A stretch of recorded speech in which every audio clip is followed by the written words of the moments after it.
سنن نبی داؤد کی صحیح درجے کی روایت جس میں اللہ کے نبی نے خود کسی مانگنے والے کو، کسی سوال کرنے والے کو اس کی مدد کرنے کی تعلیم اللہ کے نبی صلی اللہ علیہ وسلم نے خود دیا ہے۔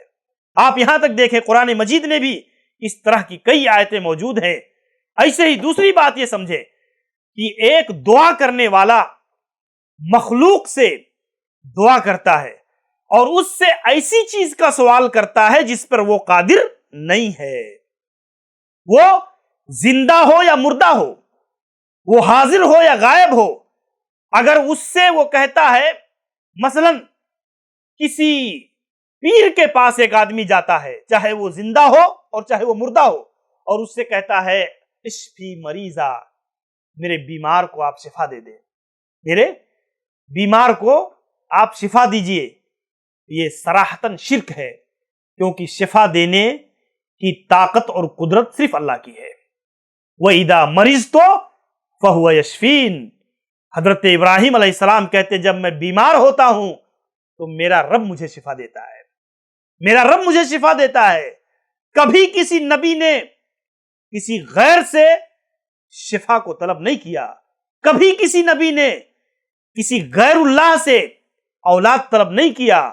یہ قرآن مجید کے اندر حضرت زکریہ علیہ السلام، حضرت ابراہیم علیہ السلام، حضرت یونس علیہ السلام کی دعائیں موجود ہیں۔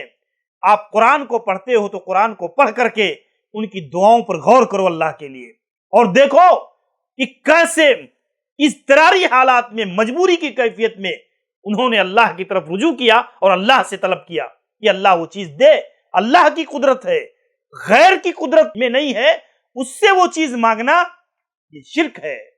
یہی چیز ایک بت پرست، ایک مجوسی، ایک آگ پرست، ایک جو ہے عیسیٰ مسیح کی عبادت کرنے والا، یہی چیز وہ اپنے ان معبودوں کے ساتھ روا رکھتا ہے جس کی وجہ سے ہم اسے کافر و مشرک قرار دیتے ہیں۔ اور وہی کام اگر ایک مسلمان کرے، وہ اپنے ولیوں اور نبیوں کے ساتھ جس چیز میں انہیں قدرت نہیں ہے، حاضر نہیں ہے، زندہ نہیں ہے، ان کو اسی چیز میں وہ پکارے اولاد کے لیے، بیماری کے لیے، شفا کے لیے، تو پھر وہ آدمی موحد کیسے قرار پا سکتا ہے؟ بہت بنیادی چیز ہے میرے بھائیوں، اور اسی کو قرآن مجید نے ذکر کیا کہ وَإِن يَمْسَسْكَ اللَّهُ بِضُرٍّ، اگر اللہ رب العالمین تمہیں کسی آزمائش میں، کسی تکلیف میں، کسی مشکل میں مبتلا کر دے، فَلَا كَاشِفَ لَهُ إِلَّا هُوَ، تو اس مشکل کو اللہ کے سوا کوئی دور نہیں کر سکتا۔ وَإِن يَمْسَسْكَ بِخَيْرٍ، اگر اللہ تمہیں کوئی بھلائی، کوئی نعمت عطا کرے، فَهُوَ عَلَى كُلِّ شَيْءٍ قَدِيرٌ، تو اللہ اس نعمت کو ادا کرنے پر قادر ہے، نعمت کو دینے پر قادر ہے، کوئی دوسرا اسے روک نہیں سکتا ہے۔ بھائیو، یہ تو اللہ نے خود قرآن مجید کے اندر ذکر کیا کہ اللہ تعالیٰ کی جو قدرت ہے اس میں کوئی شریک نہیں ہے۔ ایسے ہی اللہ رب العزت نے بیان فرمایا وَلَا تَدْعُ مِن دُونِ اللَّهِ، اللہ کے علاوہ تم اس کو مت پکارو جو نہ تمہیں نفع دے سکتے نہ نقصان دے سکتے۔ فَإِن فَعَلْتَ فَإِنَّكَ إِذًا مِنَ الظَّالِمِينَ، اگر تم پکارتے ہو تو یاد رکھو تم ظالم ہو، تم اللہ کے حق کو دوسرے کو دے رہے ہو۔ وَإِن يَمْسَسْكَ اللَّهُ بِضُرٍّ فَلَا كَاشِفَ لَهُ إِلَّا هُوَ، اگر اللہ تمہیں کوئی مشکل میں ڈال دے تو اللہ کے سوا تمہیں اس مشکل سے نکالنے والا کوئی نہیں ہے۔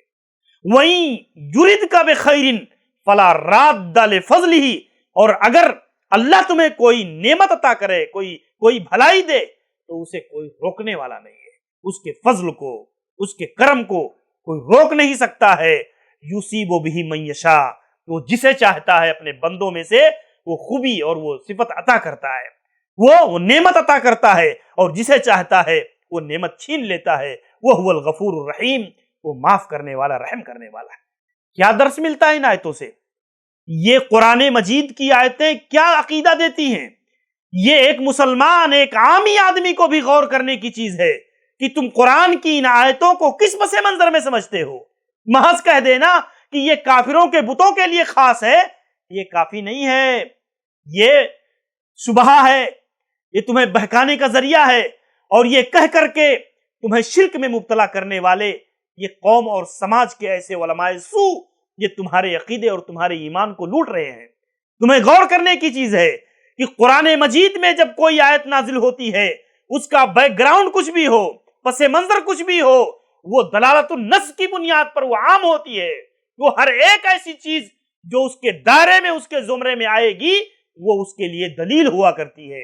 اس کی بنیاد پر تمہیں یہ چیز عقیدے کی بنیاد، عقیدے کا مسئلہ ہے۔ قرآن مجید نے ذکر کیا، ان الذین تدعون من دون اللہ، اللہ کے علاوہ جن کو تم پکارتے ہو، عباد امثالکم، وہ تمہارے جیسے ہی اللہ کے بندے ہیں، مجبور اور بے بس۔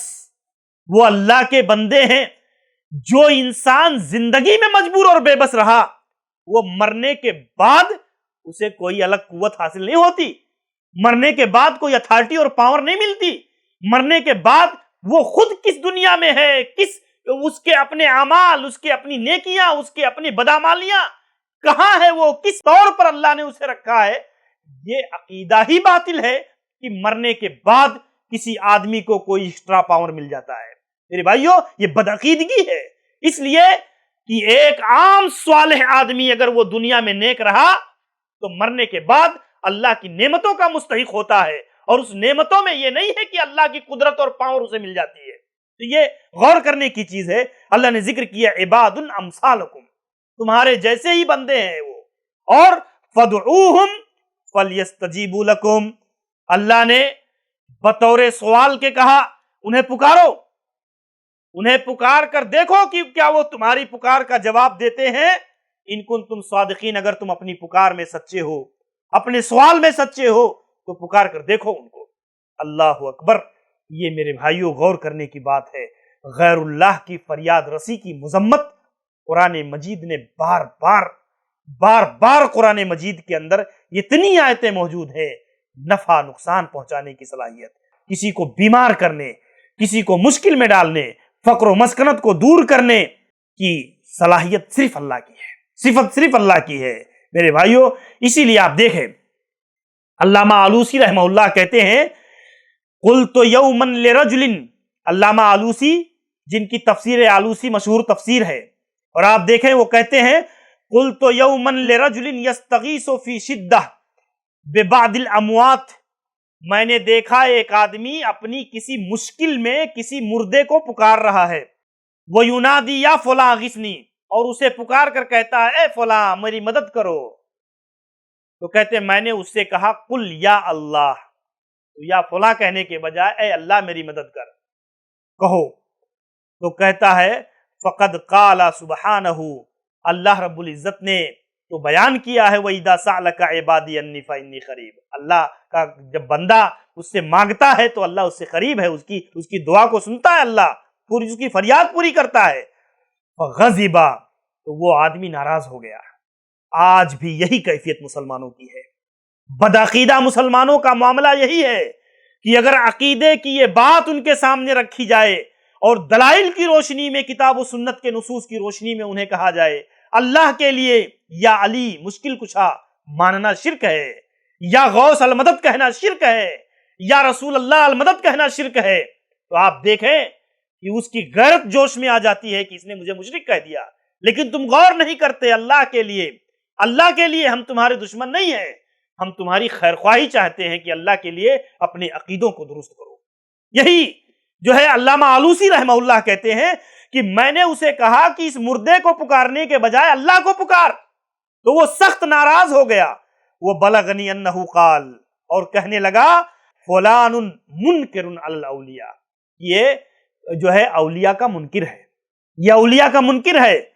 وسمعت عن بعضهم انہ قال، اور میں نے بعض لوگوں کے سنا الولی اسرع اجابتا من اللہ عز وجل، کہ ولی تو اللہ سے جلدی قبول کرتا ہے ہماری دعاؤں کو، ولی ہماری دعاؤں کو اللہ سے بھی جلدی قبول کرتا ہے۔ وَهَذَا مِنَ الْكُفْرِ، اور ایسا کہنا، ایسا عقیدہ رکھنا، ایسا تصور رکھنا، یہ کفر ہے، کفر۔ اور بے مکان نسأل اللہ تعالی ان یعصمنا، ہم اللہ سے سوال کرتے ہیں، اللہ سے التجا کرتے ہیں کہ اللہ ہماری حفاظت فرمائے، اس قسم کی طغیانی ضلالت اور گمراہی سے اللہ امت کی حفاظت فرمائے۔ اب دیکھیں تفسیر آلوسی میں میرے بھائیوں اتنی صراحت کے ساتھ علامہ آلوسی رحمہ اللہ نے ذکر کیا